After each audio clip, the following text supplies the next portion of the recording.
Ya, selamat datang di modul perkuliahan pemrograman sistem. Pada modul ini merupakan lanjutan dari modul file systems dan mounts. Nah, jadi pada modul ini kita akan melakukan praktikal, ya, bagaimana kalian melakukan mounting terhadap suatu file system. Ya, jadi mounting ini jangan kalian hanya analogikan sebagai memounting suatu device, ya, atau device storage. Kita bisa mounting sebuah RAM nanti juga kita bisa memounting dari network yang ada untuk kita melakukan pemasangan storage tersebut ke dalam sistem kita. Oke, saya coba mulai ya. Jadi model ini kalian bisa persiapkan ya device kalian ya di VirtualBox dan Qt kalian agar kita bisa coba sama-sama bagaimana kita melakukan mounting dan bagaimana prinsip kerja dari mounting tersebut. Sebelumnya saya coba menjelaskan beberapa hal di sini.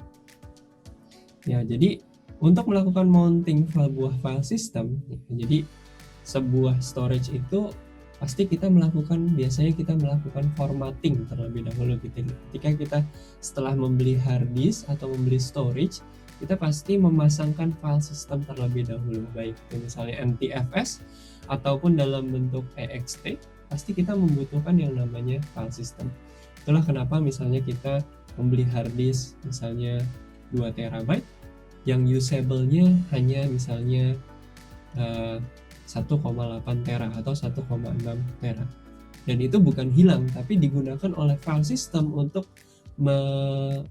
membuat indexing ya di dalam file system tersebut. Jadi mengoccupy blok-blok tersebut untuk melakukan indexing. Jadi sebenarnya benar size-nya adalah 2 tera. Tapi untuk dapat melakukan indexing di dalam file system itu kita membutuhkan space. Ya, jadi makanya biasanya kita membeli suatu storage dan kita pakai dan instalasi file system di dalam sana biasanya memiliki size yang berkurang. Berkurang itu dalam artian sebagian kita gunakan untuk file system atau index yang kita butuhkan. Ya, di sini kalau kita lihat cara melakukan mounting itu cukup mudah ya. Jadi mounting terus dev itu adalah device kita terbaca sebagai apa? Ya, di sini misalnya HDA2 terus USR. USR itu adalah folder yang kita tujukan atau tempat kita ingin melihat pemasangannya ada di mana, ya. Dan kita bisa melakukan umount tadi ya. Jadi melakukan umount artinya melepaskan ya. Dan ini beberapa file system yang ada di Linux. Ada ext2, ext3 dan ext4. Masing-masing itu punya ciri khas atau masing-masing punya behavior ya. Jadi misalnya ada beberapa file system yang maksimum filenya itu ada misalnya berapa gigabyte. Jadi file system ini ada beberapa dukungan yang diberikan ya agar kita bisa membaca file yang lebih besar lagi. Ya, jadi secara praktikal kita menggunakan command yang namanya mount ya, dan melakukan pelepasan dari device tersebut dengan umount. Oke, kita coba sekarang ya. Oke, ini adalah beberapa contoh-contoh yang bisa kita lakukan. Sebelumnya kalian coba persiapkan terlebih dahulu ya. Kita coba untuk melakukan cd ya. Kita coba untuk kita ls ya, pastikan kalian memiliki folder mnt ya, atau kalian bisa mkdir mnt di sini untuk meng-create mounting ya, untuk melakukan create mounting folder tempat kita melakukan mounting. Dan juga pastikan kalian menjadi root terlebih dahulu ya, karena kalau masih menggunakan user itu privilege-nya sangat tidak memungkinkan ya. Jadi kalian sudo dulu ya. Oke. Nah, saya coba masuk ke dalam home root saya dan saya pastikan bahwa di sana ada folder di sini ya, mnt. Jadi di dalam root folder kalian itu ada mnt ya. Oke, yang kita lakukan di sini, jadi kalau kita lihat ls la ya, ada mnt di sini, kita lakukan Pertama kita mau lihat di dalam device kita itu ada storage apa saja ya. Walaupun ini sebuah virtualisasi, OS-nya tetap menganggap atau Ubuntu-nya tetap menganggap di dalam situ ada storage ya. Kita bisa lihat menggunakan fdisk -l. Ya. Kalau kita lihat ada di sini yang dianggap sebagai dev loop ya 97 MB. Terus ada dev loop 1 97 MB juga. Terus ada dev SDA ya. Inilah yang biasanya digunakan SDA, SDB, SDC itu adalah konsensus yang digunakan di dalam Unix biasanya. Dia merepresentasikan device kita. Ya. Di sini dengan size sebesar 50 GB ya di tempat saya. Sektornya 512 byte. Nah, di sini kalau kita lihat dia ada start blocknya sama end blocknya. Ya. Terus di sini ada dua partisi. Ya, yang pertama adalah untuk BIOS atau boot, dan partisi berikutnya adalah partisi datanya, ya Linux file system. Ya, jadi kita bisa melihat secara praktikal seperti ini. Dia ada di dev SDA. Ya. Terus ada SDA1 dan SDA2. Ya. SDA1-nya itu ya ini kayak ada potongan storage-nya lalu dibagi. Ya. Sebagian untuk boot, bagian depan yang kecil untuk boot, yang sisanya untuk file. Ya. Atau kalian bisa lihat dengan cara df-h. Ya. Untuk melihat disk yang dianggap sebagai storage atau block device. Di sini dev SDA 2 ya. Terpakainya 12 GB dan size-nya adalah 51 GB. Kalau ini kan kita lihat benar-benar device-nya yang dipartisi ke dev SDA 1 dan dev SDA 2. Kalau ini kita ngelihat yang bisa dibaca oleh si Ubuntu-nya ya. Jadi sekitar 51 GB. Jadi 51 GB itu yang ini, dev SDA 2. Sekarang kita coba lihat ke dalam folder dev ya.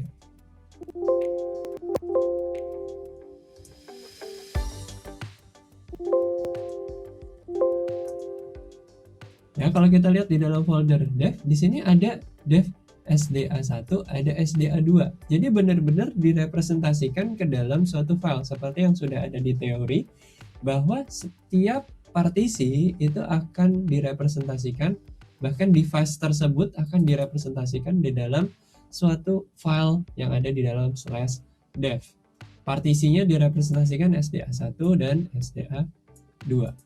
Kalau kita lihat ls-l, kalau kita lihat SDA-S ya. SDA kalau kita lihat dia sebagai block device. SDA1 juga block device, SDA2 juga block device. Ya, kelihatan dari representasi filenya di sini. Ya, jadi kita kembali lagi mungkin yang ke awal kemarin ya. Jadi universality of I/O ya. Jadi dia mau itu sebuah device, mau itu dia sebuah karakter device atau block device, dia direpresentasikan di dalam bentuk file. Ya, jadi dia hanya bentuk representasi ya, bukan sebenarnya itu adalah suatu file tapi direpresentasikan. Sama seperti kita melakukan suatu proses, direpresentasikan proses itu di dalam /proc dengan PID tertentu. Oke, sekarang kita coba ya melakukan mounting ya dev SDA1 misalnya ke dalam /mnt ya. Kalau kita lihat ya, saya coba ke home dulu. Terus kita lihat tadi kan di fdisk -l ya. Kita punya SDA1 dan SDA2.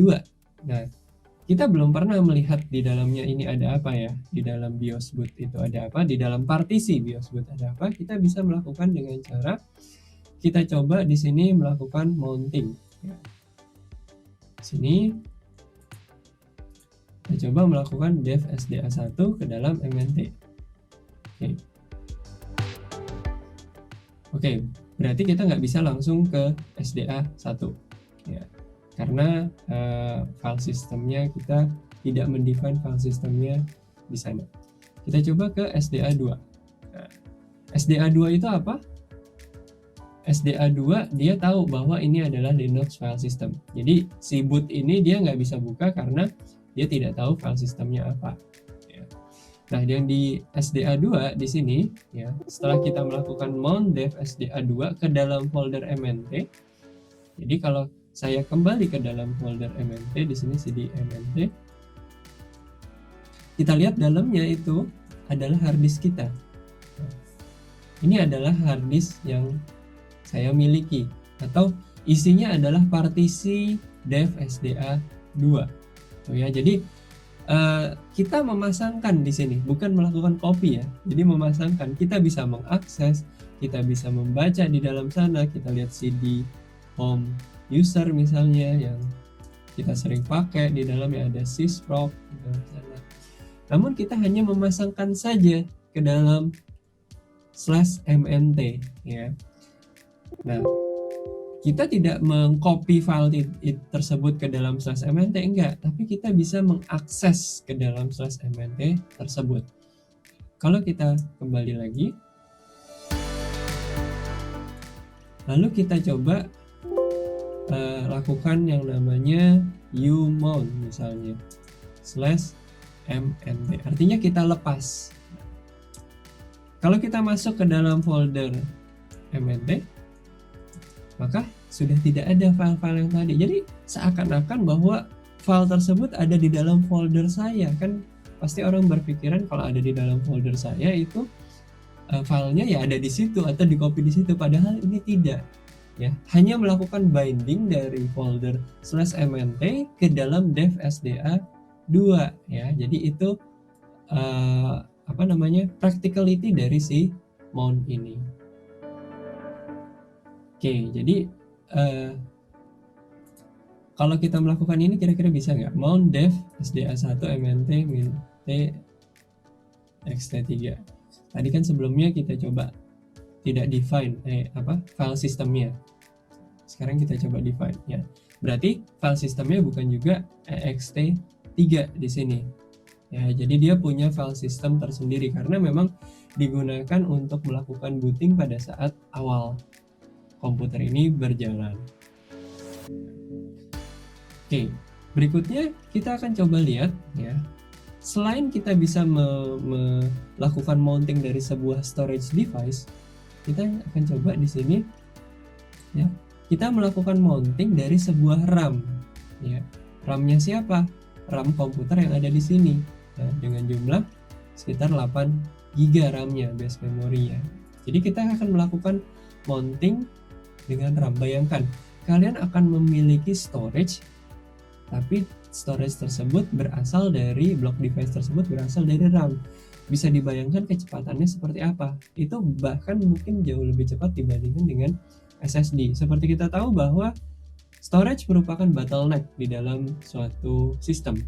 Ya, mau pakai SSD, mau pakai itu NVMe yang paling cepat, tetap bahwa bottleneck di dalam sebuah sistem itu adalah di block device-nya, yaitu storage ya. Storage dalam bentuk hard disk, NVMe atau SSD. Tapi kalau kita gunakan RAM kita sebagian yang kita analogikan dia sebagai storage, kita akan mendapatkan kecepatan yang sangat cepat. Ya, seperti kita tahu bahwa ketika kita menjalankan sebuah aplikasi, prosesor kita akan menyimpan data-data strukturnya di dalam RAM tersebut. Nah, di sini kita mau coba untuk mengendalikan RAM, tapi dia kita analogikan sebagai storage. Kita menyimpan file kita di dalam RAM tersebut. Namun ada konsekuensinya. Seperti kita tahu bahwa RAM itu adalah, kita tidak bisa menyimpan selama-lamanya di dalam RAM. Ketika semikonduktornya tidak dialiri listrik, otomatis data yang ada di dalam RAM itu juga ikut hilang. Ya, jadi bukannya datanya dihapus, tapi memang kinerja RAM itu adalah tempat menaruh data sementara ya bagi sebuah prosesor untuk melakukan eksekusi program. Namun di sini kita bisa menggunakan RAM ini sebagai storage sementara untuk bisa kita utilisasi melakukan I/O. Ya.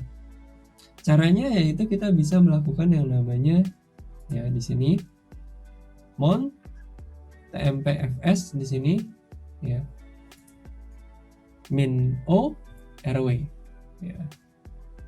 Coba kita lakukan ini. Jadi kalau kita lakukan ini mnt ya.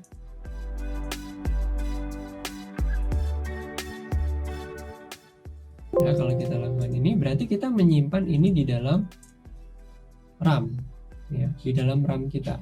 Akan hilang filenya nanti ketika komputer ini di reset atau di restart ya. Karena kan kita tahu bahwa RAM itu volatile. Kalau kita lihat di sini kan ya, ini ada MNT nih ya, dengan size 3,9 GB. Padahal saya tidak melakukan inisialisasi 39 GB. Kalau kita lihat di dalam teorinya dibilang ya, by default ya, kita ketika tidak mendefine size-nya, mount akan mengalokasikan setengah dari total RAM kita ya. Jadi di sini yang kita pakai adalah sekitar 3,9 GB. Oke, sekarang kita umount. Jadi sangat berguna ketika kita membutuhkan I/O yang sangat cepat ya. Di sini kalian bisa mengutilisasi storage RAM ini untuk I/O yang sangat cepat, walaupun kita tidak bisa menyimpan file tersebut selama-lamanya di dalam sana. Kita umount lagi mnt. Oke, kita coba umount /mnt. Oke, nah kalau kita mount lagi, kira-kira filenya masih ada nggak?